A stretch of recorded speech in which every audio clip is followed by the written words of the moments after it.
민족 감정론. 옥창열. 일본 상품 불매운동이 한창이던 때 오키나와를 여행했다. 출발 전에 아는 대학 교수를 우연히 만났는데 내가 오키나와에 간다고 하자 도끼 눈을 떴다. 지금 거기 가면 안 되죠.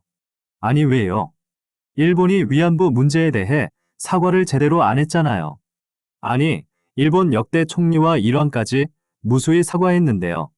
정권 바뀔 때마다 사과를 다시 해야 하나요?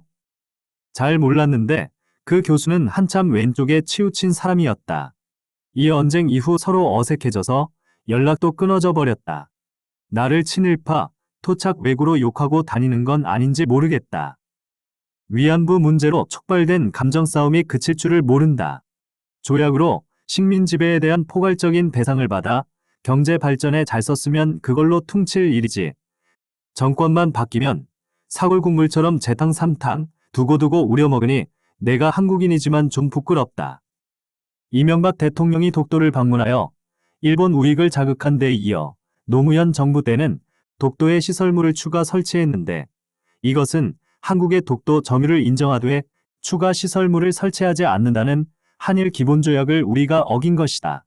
일본이 각급 학교 교과서에 독도를 자기네 땅이라고 명시하게 된 실마리를 우리가 제공했다고 해도 할 말이 없다. 박근혜 정부 때 간신히 이룬 위안부 합의는 왜 파기시켜서 이 난리인가? 우리가 선빵을 날리니 저쪽에서 무역 규제를 하는 거 아닌가? 우리도 이제 세계 10대 경제대국인데 언제까지 동네 양아치처럼 삥 뜯을 생각만 할 건가? 따지고 보면 신라 세력에 밀린 가야계와 백제계가 건너가서 세운 나라가 일본인데 원주민과 피가 섞이고 한반도와 단절된 채 세월이 흐르다 보니 완전히 남남이 되어버렸다.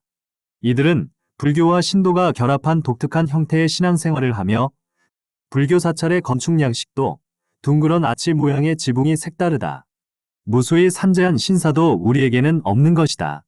우리와는 전혀 다른 성씨와 여자가 결혼하면 남편 성을 따르는 것도 특이하다. 그러다가 우리를 여러 번 침략하여 괴롭히다 보니 가장 가까운 이웃이면서 가장 먼 사이가 되어버렸다. 안타까운 일이다. 그렇다고 언제까지나 원수처럼 살 것인가? 어제의 적이 오늘의 동지가 되고 동지가 적이 되는 세상이다. 지지고 볶고 싸우면서도 자식 낳고 잘 사는 부부처럼 될 수는 없는가? 오사카 대학 인류학자 고아마 모도스쿠 교수는 사람의 머리형을 연구하여 현대 일본인의 원류가 한반도인이라는 것을 증명했고 동경대 자연인류학자 하니하라 가즈오 교수는 일본 국민의 96%가 한반도에서 왔다고 발표했다.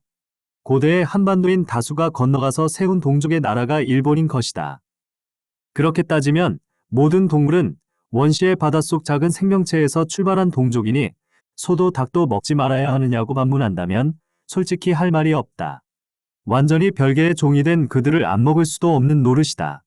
하지만 어쩌면 진화의 사슬에서 나와 소, 닭의 위치가 뒤바뀌었을 수도 있다는 점을 생각하고 살기 위해 먹더라도 조금은 연민을 가지고 바라보았으면 좋겠다.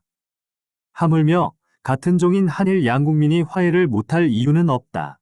지구촌이 한 가족이 되어가는 시대에 구원에 사로잡혀 앞으로 나아가지 못하는 개인이나 민족에게는 미래가 없다.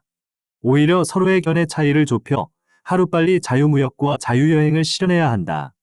그리하여 유럽연합처럼 국경 없이 서로 자유롭게 오가는 날이 되면 영토 문제도 위안부 문제도 부드럽게 잘 해결될 것이다.